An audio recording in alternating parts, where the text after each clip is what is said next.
Hey guys, what's up? It's the Culture Detective here, investigating your favorite albums, and today, this is a very improvised thing. This is a very last minute thing. Originally, I didn't plan to make this video at all, but I checked, uh, my schedule, and I saw that there are 10 albums that I've yet to review but are already out, but I want to review them, but I can't because I need to study for the exams.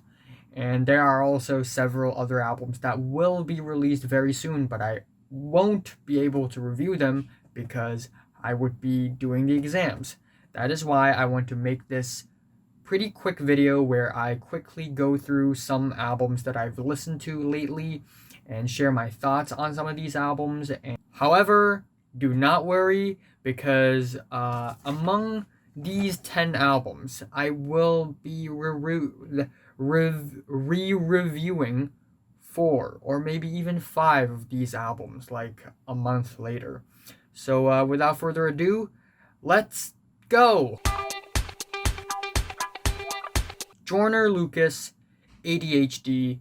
I don't want to re-review this album because I don't want to dedicate more of my lifetime listening to this album. It's a very disappointing album given that before this album dropped, this album has 9 singles on it.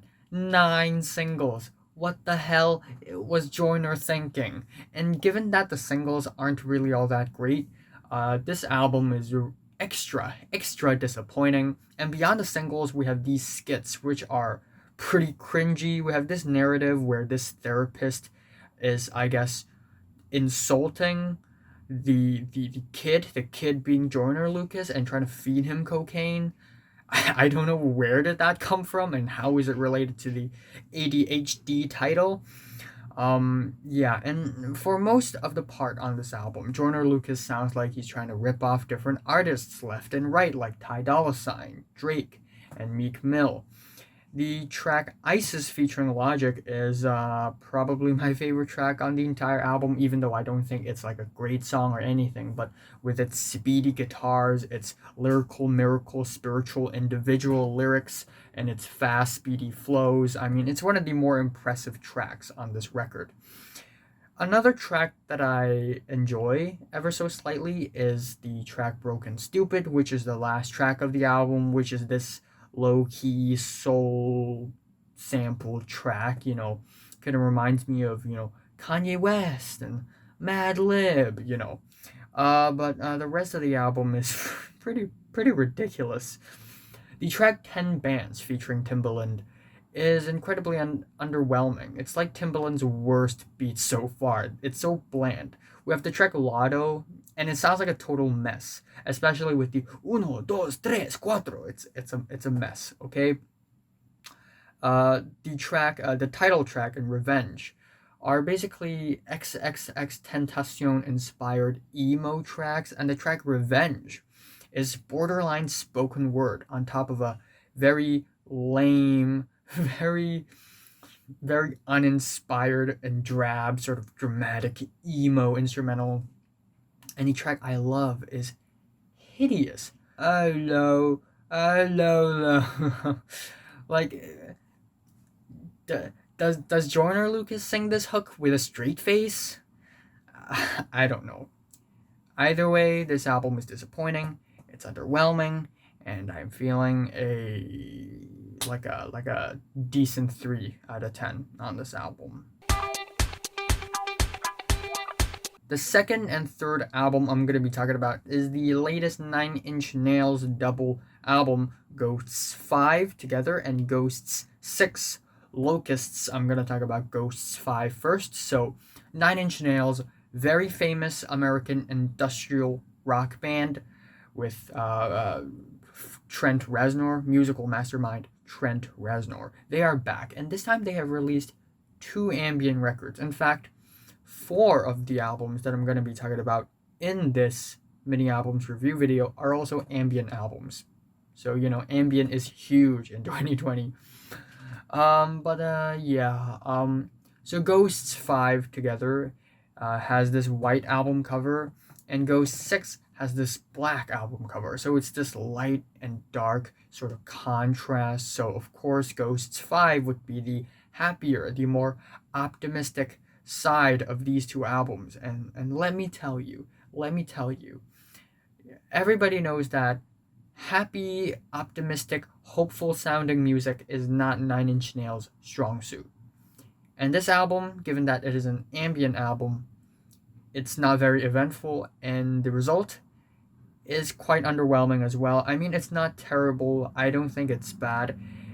A majority of the tracks on this album sounds like film soundtrack, with the drony, heavenly choir vocals and the very beautiful heavenly pianos, sort of hazing in and out in the background. It's like a film soundtrack. The only two tracks that I actually kind of like is first one, Out in the Open, where we get these very bold strings in the back, just rumbling and about to rise up.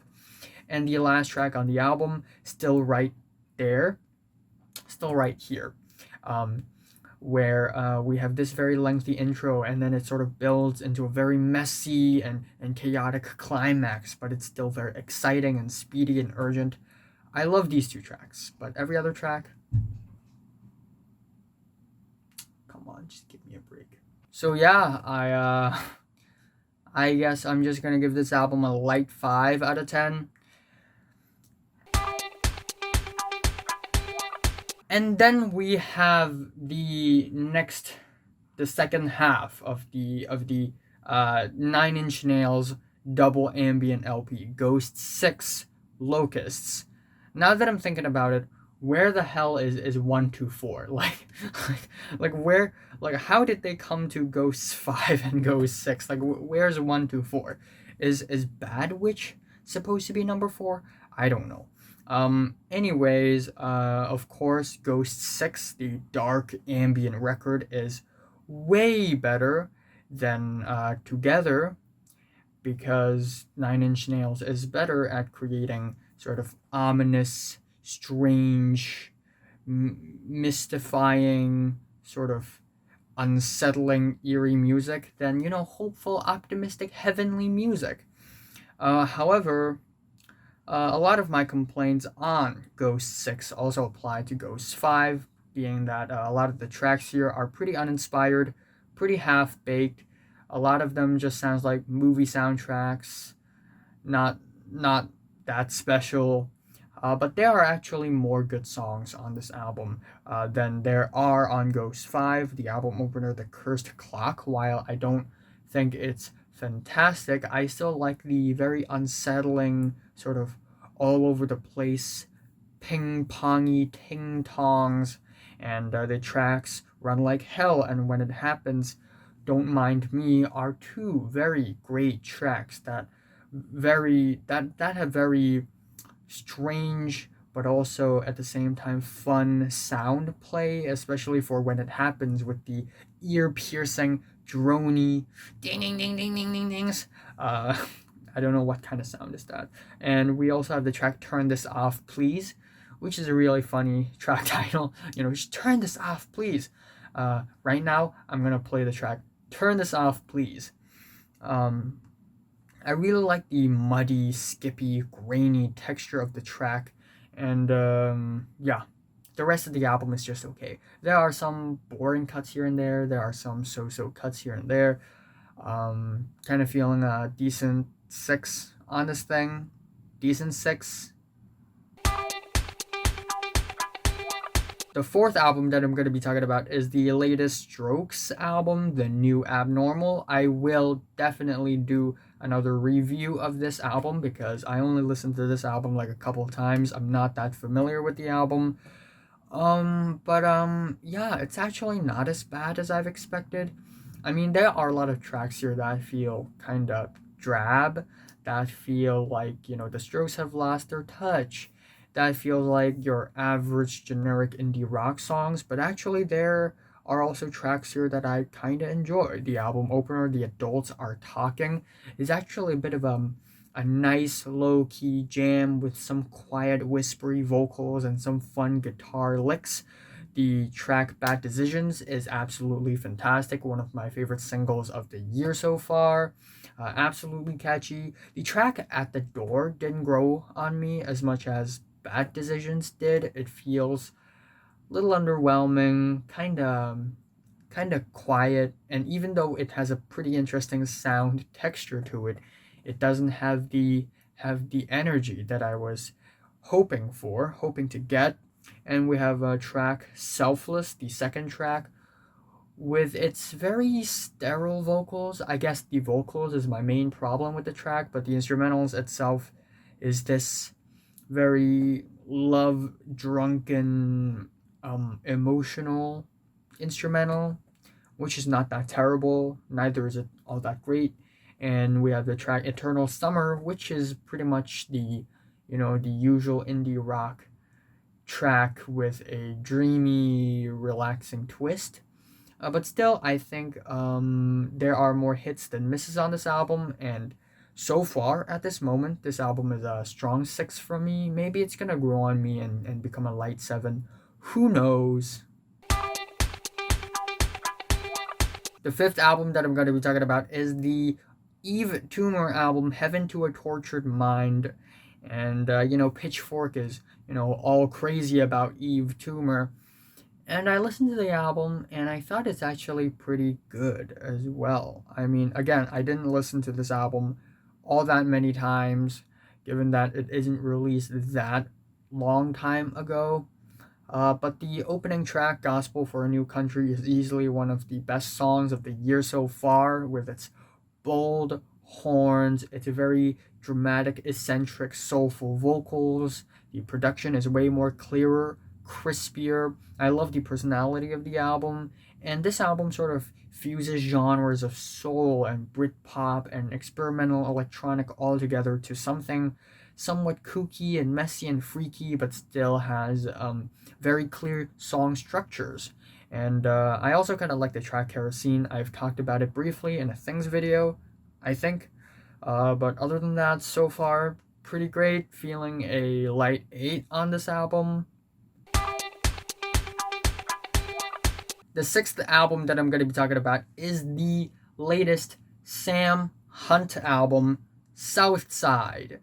Wow. I think we found it.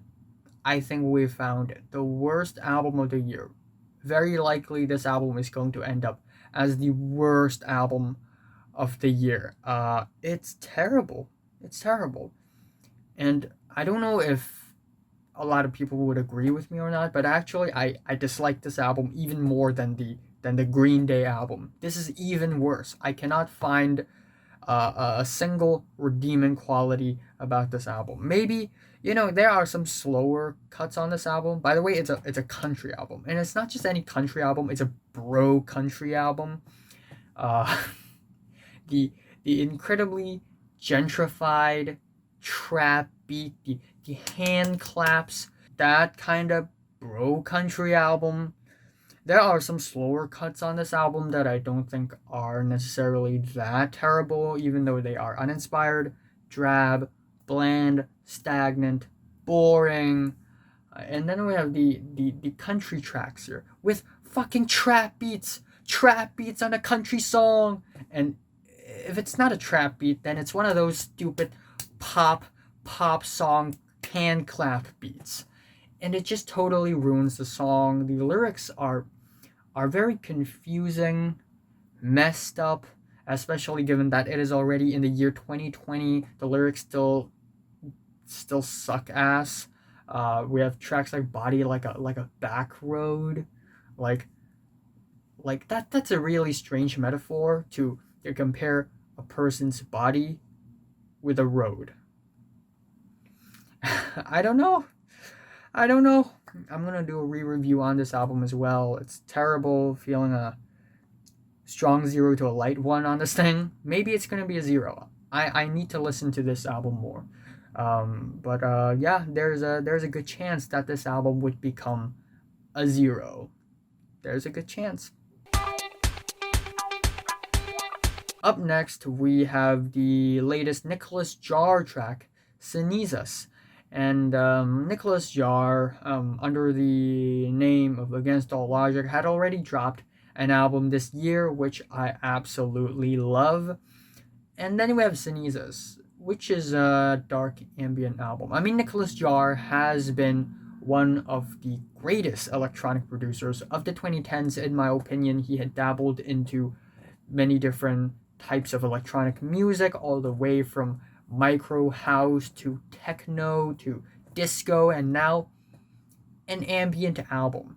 And as far as ambient music goes, Cenizas is pretty fantastic. I kind of love this album a lot. The sonic palettes, the sound play, everything is on point. It's, again, I just reviewed Ghost 6. This is leagues better, so much more interesting, so much more unique, and it doesn't feel as one-dimensional. It actually has a a variety of different sounds and instrumentals just incorporated into this album. And this album, apparently, Nicholás Jaar tried to isolate himself and try to, I guess, make himself happier, but instead, when he isolated himself, he instead only found dark thoughts and feelings, and so he decided to make an ambient album as a sort of catharsis. At least that's what I read, and it's pretty great. I mean, the opening track, Vanish, I absolutely love that track, given that we get these drony organs and very broken choir vocals. It sounds like a very holistic and glorious death, but full of shame and regret. And it's such a beautiful and haunting feeling. And the track Rubble has these drony layers of reeds, but then we have tracks like Xerox, which is more raw and muddy. And I mean, all sorts of different sounds are explored on this album, even Chinese instrumentals, like a pipa, a pipa. Uh, the way the pipa sound sort of cascade on top of one another, really beautiful. The crunchy, crispy sounds add more texture to the album.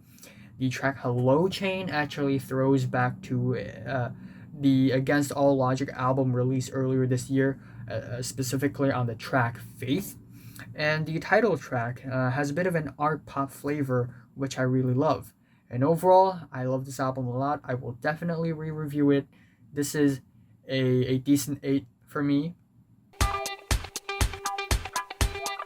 The 8th album that I'm going to be talking about is HorseLords, The Common Task, which is basically a post-minimalist math rock album. Only 5 tracks long, each track being very lengthy, very long, and I actually love a good deal of this album. I don't think it's very sonically pleasing because there are moments on this album that are rather slow, rather quiet, but I think the most part of this album is actually really creative, and the sound play, oh yeah, the layers upon layers of percussion and guitars, the way they all sort of group together to form this very crunchy, crispy sound. It's very intricate, it's very impressive. The opening track, Fanfare for Effective Freedom, I love the alliteration here, is pretty fantastic, even though it has a really long build up, long intro, but when it hits, it's very busy, bustly, core part of the track. It's pretty fantastic. It sounds like if King Giz and Battles had a marriage, they would give birth to this track. The track Against Gravity is my favorite here because it's really solid. It has this very playful, bouncy groove to it that's really nice, but then of course it would build up to something more mathematical, more calculated. Hey.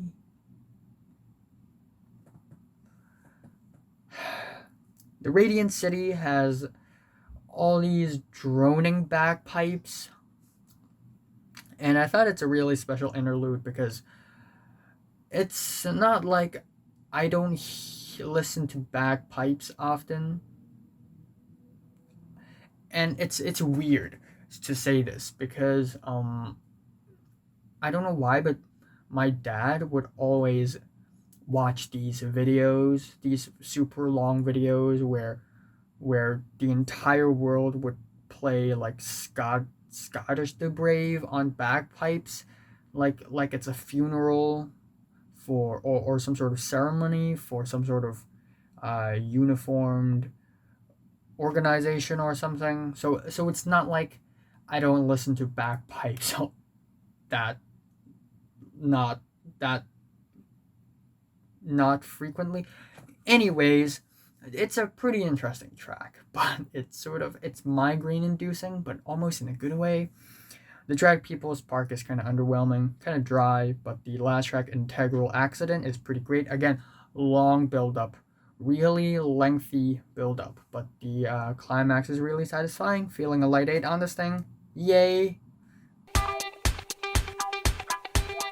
Ninth album that I'm going to be talking about is the latest Sufjan Stevens and Lowell Brams album, Aporia. Yeah, I've talked about Carrie and Lowell. I love that album, and this is the Lowell in Carrie and Lowell. Lowell Brams is the Lowell.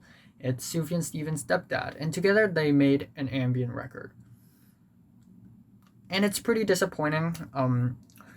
Most of the tracks here are basically half-baked, uninspired tracks that are very short and brief. A lot of them sound like film soundtracks.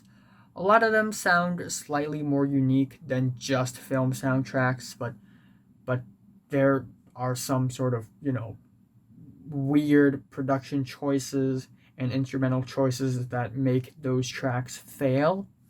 There are a couple of tracks towards the back end of this album that have a bit of a techno flair to them, which is really nice. But other than that, it just feels like a pretty underwhelming, generic ambient album with not much to offer other than drab, uninspired tracks. A lot of Brian Eno worshipping as well. Nothing all that original. 3 out of 10. At the end, we have the 10th album, and that is the latest JessieReyez album, Before Love Came to Kill Us. JessieReyez, up and coming R&B / rap artist. Yeah, this album, I wasn't excited to check out this album, but I checked it out anyways because, she appeared very briefly on the Kamikaze album by Eminem. And on this album, it's pretty generic. It's pretty average for an R&B album. A lot of the tracks here sound drab and boring as well. Your basic trap R&B tracks. There are tracks here that are more freakier, bangers. Well, at least Jessie tries to make bangers on this album. They sound a little more special, a little more unique, but they still don't quite get there. The track Coffin featuring Eminem, while I don't think the singing part of the track is that bad, but I think Eminem's feature is not that great. And we have another track here that features Black, and on his verse he says, sometimes people call me Six Lack, and it's kind of hilarious. It's also worth noting that I'm just not a fan of her baby voice. She's like the Playboy Cardi of modern R&B, I guess. Either way, feeling a strong 4 to a light 5 on this thing. Now that I've talked about 10 albums that are released and that I've listened to briefly, there are also 3 albums that will be released very soon, but I will not be around to review it. And they will be the next Fiona Apple album, Fetch the Bolt Cutters. Really, really excited to listen to that album, given that the last Fiona Apple album is 12 million years ago. The next Protomartyr album, absolutely pumped to listen to that album. I feel like I'm the only person on earth who is this excited for a Protomartyr album, but I just love their previous album, Relatives and Descent. And of course, we have the next Car Seat Headrest album, which I'm not that excited about, given the electronic low-key direction that Will Toledo seemed to be going, but still kind of interested. Yeah, there's that 13 albums. So, have you listened to these albums from 1 to 10? I would just rate it like if you like them, hate if you hate them, and subscribe if you want more. And thanks for watching. I need to go. Bye.